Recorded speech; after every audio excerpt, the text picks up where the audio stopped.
ఏంటంటే ప్రశాంతంగా ఒక్క 15-20 నిమిషాలు అయిపోయింది.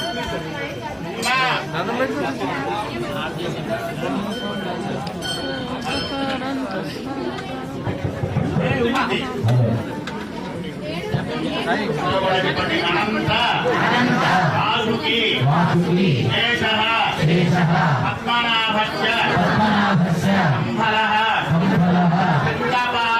చంద్రపాలో ధాతరాష్ట్ర రక్షః కాళీయస్తథా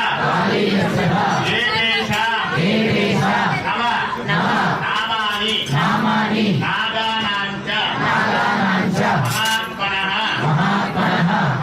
మమ సర్వకాల నిత్యం మృత్యు వినశ్యతి జగత్కారు జగద్గౌరీ